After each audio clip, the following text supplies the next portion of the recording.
Hello दोस्तों, welcome back to my channel knowledgeable brain. और आज हम बात करने वाले हैं डॉक्टर फॉस्टिस की, जो कि लिखा था क्रिस्टोफर मार्लोव ने, जो कि एलिजाबेथन एरा के एक फेमस राइटर थे। दोस्तों, इस प्ले का पूरा नाम है the tragical history of life and death of doctor Faustus, लेकिन इसको हम शॉर्ट में डॉक्टर फॉस्टिस कहते हैं। दोस्तों, ये प्ले हमें काफी कुछ सिखा देता है, जो कि हम प्ले के एंड में, वीडियो के एंड में डिस्कस करेंगे। तो चलिए बिना टाइम वेस्ट करे हम स्टोरी को समझते हैं। दोस्तों, ये कहानी है एक ब्रिलियंट स्कॉलर की, जिसका नाम है डॉक्टर फॉस्टस, जो विटनबर्ग जर्मनी में रहता है। डॉक्टर फॉस्टस सोचता है कि उसने हर एक चीज को, हर एक सब्जेक्ट को बहुत ही अच्छे से पढ़ लिया है, उसको हर चीज की नॉलेज हो चुकी है। दोस्तों, डॉक्टर फॉस्टस थियोलॉजी मतलब रिलीजियस स्टडी में भी एक्सपर्ट है, लेकिन उससे अपनी नॉलेज और ट्रेडिशनल स्टडी से अब बोर हो चुका है। अब उसका मन है काला जादू सीखने का, ब्लैक मैजिक सीखने का। उसका एक नौकर होता है वैगनर नाम से। तो डॉक्टर फॉस्टस अपनी नौकर वैगनर से बोलता है कि क्या तुम किसी को जानते हो जो मुझे काला जादू सिखा सके। दोस्तों, डॉक्टर फॉस्टस लिमिटलेस पावर चाहता है अब। तो अब वैगनर क्या करता है, दो बंदे वेल्डस और कॉलोनियस, इन दोनों से डॉक्टर फॉस्टस को मिलवाता है, जो डॉक्टर फॉस्टस को काला जादू और झाड़ फूक वगैरह वगैरह सिखाते हैं। तभी डॉक्टर फॉस्टस के सामने दो एंजल्स आती हैं, गुड एंड बैड एंजल्स। तो जो गुड एंजल होती है वो बोलती है कि डॉक्टर फॉस्टस से कि ये काला जादू सीखने की जो जिद है उसको वो छोड़ दे। लेकिन बैड एंजल डॉक्टर फॉस्टस को ये करने के लिए, मैजिक सीखने के लिए इंकरेज करती है। अब आगे क्या होता है कि वेल्डस और कॉलोनियस ने डॉक्टर फॉस्टस को कुछ काले जादू की किताबें दे दी। डॉक्टर फॉस्टस भी काफी ज्यादा एक्साइटेड है इन बुक्स को पढ़ने के लिए, आत्माओं से बात करने के लिए, बुलाने के लिए उन्हें। आगे क्या होता है, डॉक्टर फॉस्टस के कुछ दो दोस्त हैं, वो उनके नौकर वैगनर के पास आके उससे पूछते हैं डॉक्टर फॉस्टस कहाँ है।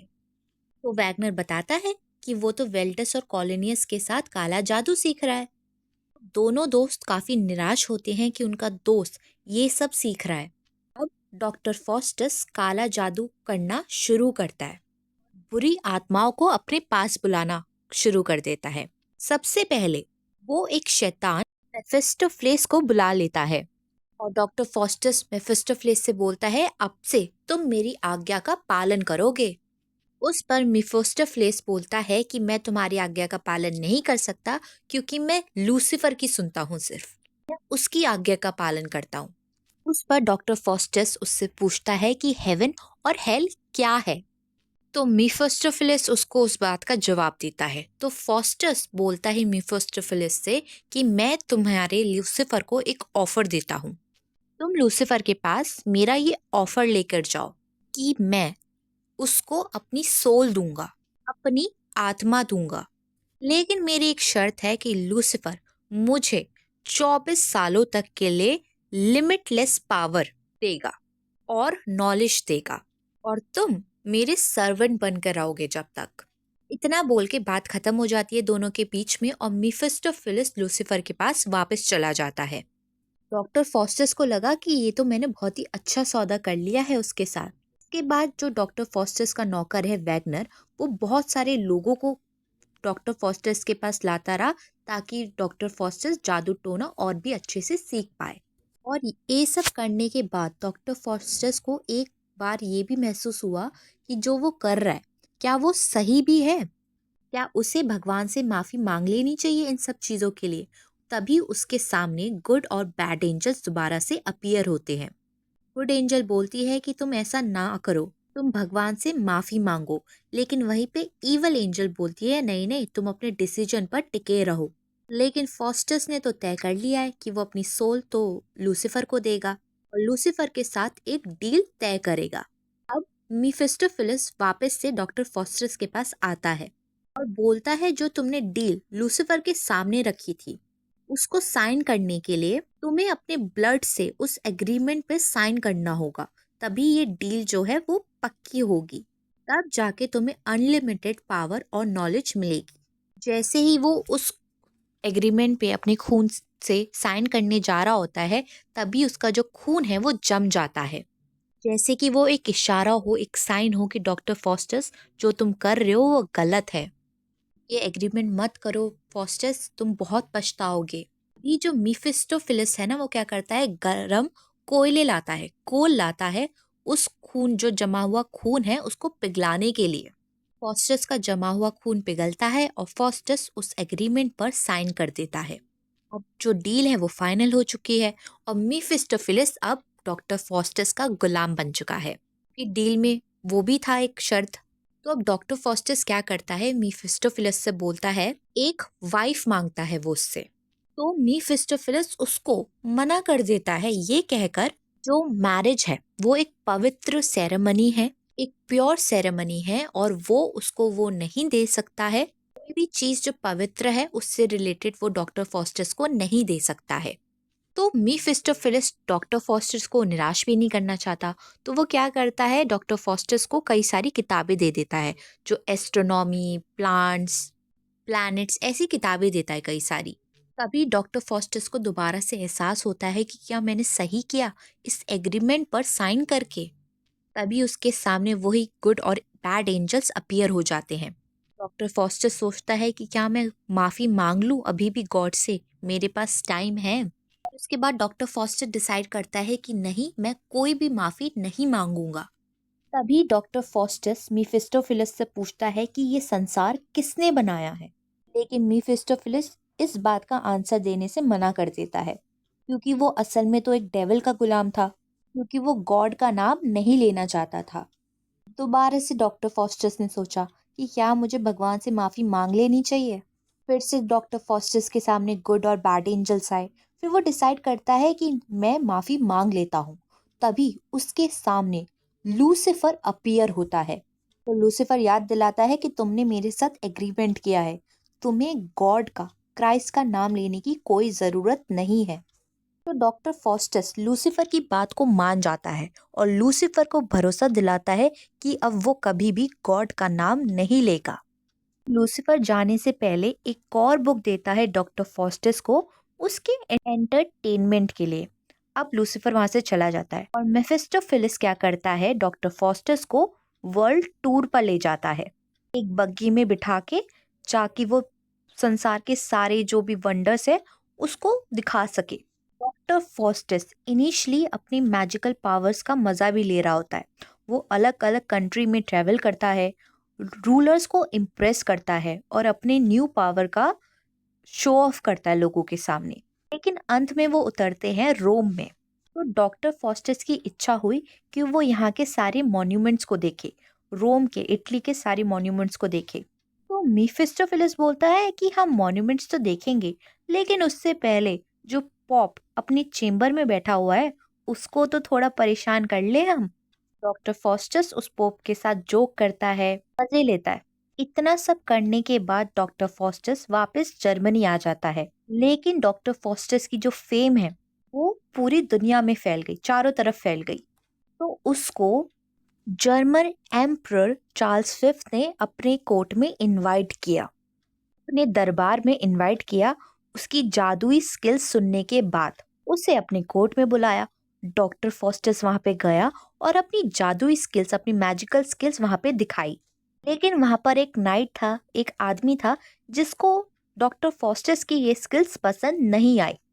तो डॉक्टर फॉस्टस गुस्से में आकर उस नाइट के ऊपर, उस आदमी के ऊपर, उसके सिर के ऊपर दो सींग उगा देता है।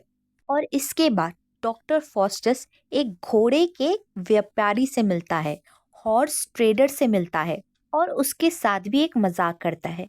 वो क्या करता है, एक हॉर्स ट्रेडर को एक घोड़े पे बिठा देता है और पानी पर चलवाता है और उसके बाद घोड़े को गायब कर देता है, मतलब कि वो पानी में गिर जाता है। इसी करके डॉक्टर फॉस्टस ने काफी लोगों को परेशान किया।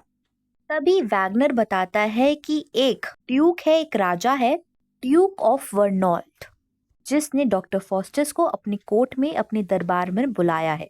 तो डॉक्टर फॉस्टस वहां पर जाता है, डचेस और ड्यूक का एंटरटेनमेंट करता है अपने मैजिक से। अब ड्यूक क्या कहता है फॉस्टस से कि तुम मेरे डचेस के लिए अंगूर, ग्रेप्स जो है, अपने मैजिक से अपीयर करो। वैसे तो वो विंटर का सीजन था, लेकिन डॉक्टर फॉस्टस ने डचेस की खुशी के लिए वहां पे अंगूर अपने मैजिक से अपीयर कर दिए। डॉक्टर फॉस्टस को कोई अंदाजा ही नहीं था कि कब वक्त बीत गया है, कब उसके 24 साल पूरे होने को आए हैं। 24 साल अब पूरे होने वाले हैं। तो डॉक्टर फॉस्टस क्या करता है, अपने नौकर वैगनर के नाम पर सारी की सारी संपत्ति लिख देता है, क्योंकि वैगनर ने उसका हमेशा साथ दिया होता है। वैसे तो उसका टाइम पूरा होने वाला है, लेकिन उसके बावजूद भी वो लोगों को एंटरटेन करता रहता है अपनी मैजिकल पावर से। उसके कुछ स्कॉलर्स दोस्त होते हैं, वो उससे बोलते हैं कि तुम ग्रीस की हेलेन की स्पिरिट को यहाँ पे लेकर आओ। दोस्तों, हेलेन जो थी वो संसार की, दुनिया की सबसे ब्यूटीफुल वुमेन थी। तो वो हेलेन की स्पिरिट को वहाँ पे ले आता है। तभी एक बूढ़ा आदमी आके डॉक्टर फॉस्टस से बोलता है कि अभी भी कुछ नहीं बिगड़ा है, तुम अभी भी गॉड से माफ़ी मांग सकते हो। तुम अपने पापों की जो माफ़ी है वो उनसे मांग सकते हो और गॉड अभी भी तुम्हें माफ़ कर देंगे। तो डॉक्टर फॉस्टस भी बोलता है कि हाँ, मैं माफ़ी मांगना चाहता हूँ। तभी वहाँ पे मीफिस्टोफिलिस आ जाता है और बोलता है डॉक्टर फॉस्टस से, गद्दार, अगर तुमने ऐसा किया तो अभी इसी वक्त तुम्हारी जान ले ली जाएगी। तो डॉक्टर फॉस्टस बोलता है कि नहीं नहीं, मैं ऐसा कुछ नहीं कर रहा, मैं तो ऐसा करना ही नहीं चाहता था, ये तो ओल्ड मैन आके मुझे भड़का रहा है। डॉक्टर फॉस्टस क्या करता है, मीफिस्टोफिलिस से बोलता है कि तुम हेलन को मेरा लवर बना दो, जिससे मेरा जो ध्यान है वो भटका रहे और मेरे 24 साल पूरे हो जाएं। और जो डॉक्टर फॉस्टस की डेथ है उसके करीब आती जा रही है, उसका एग्रीमेंट पूरा होने ही वाला है। ये बात सोच सोच के डॉक्टर फॉस्टस काफ़ी परेशान होता है। तभी उसके पास उसके स्कॉलर फ्रेंड्स आते हैं और उससे पूछते हैं कि क्या हुआ, तुम इतने परेशान क्यों हो। तो डॉक्टर फॉस्टस उन्हें बताता है कि मैंने डेविल के साथ डील करी है और अब मेरे पास सिर्फ 1 घंटा बचा है जीवित रहने के लिए। डॉक्टर फॉस्टस जाता है भागता हुआ गॉड के पास और उससे बोलता है कि तुम प्लीज़ मुझे डेविल के गुस्से से, उसके कपोप से, उसकी इस डील से बचा लो।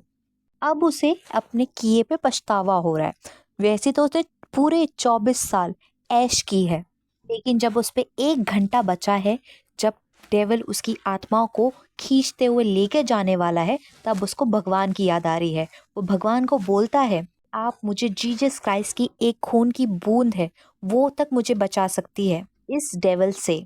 यहाँ तक डॉक्टर फॉस्टस भगवान के साथ भी बार्गेनिंग कर रहा है और तभी घड़ी जो है मिडनाइट पर उसका टाइम पूरा कर देती है और तभी वहां पर डेविल आ जाता है और डॉक्टर फॉस्टस की सोल को घसीटते हुए ले जाता है।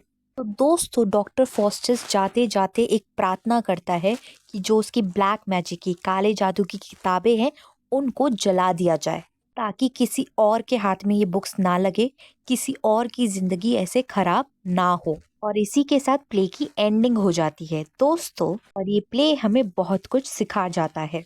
ये हमें दिखाता है कि हर एक इंसान के अंदर गुड और बैड एंजल्स होती है। बैड एंजल हमें हमेशा गलत काम की तरफ इंकरेज करते हैं, लेकिन गुड एंजल हमें सही रास्ता दिखाते हैं। लेकिन उसके बावजूद हम हमेशा बैड, ईवल एंजल को ही चूज करते हैं और डॉक्टर फॉस्टस ने भी वैसा ही किया था और अंत में जाके वो पछता रहे थे। दोस्तों, ये प्ले एक कॉशनरी टेल है जो ये दिखाता है कि इंसान की डिज़ायर्स कभी भी ख़त्म नहीं होती, लेकिन अगर उन्हें कंट्रोल नहीं किया तो वो इंसान के डिस्ट्रक्शन, तबाही का रीज़न बन सकती है। फॉस्टस अपने पोटेंशियल को गलत रास्ते पर लगाता है और उसकी चॉइसेस से ही उसकी ट्रेजेडी का कारण बनता है। दोस्तों, आई होप आपको वीडियो अच्छी लगी हो, समझ में आई हो। और वीडियोस देखने के लिए और स्टोरी समझने के लिए हमारे चैनल को लाइक करें, शेयर करें और सब्सक्राइब करना ना भूलें। अगली बार फिर मिलेंगे एक और नई वीडियो के साथ। Thank you for watching this video.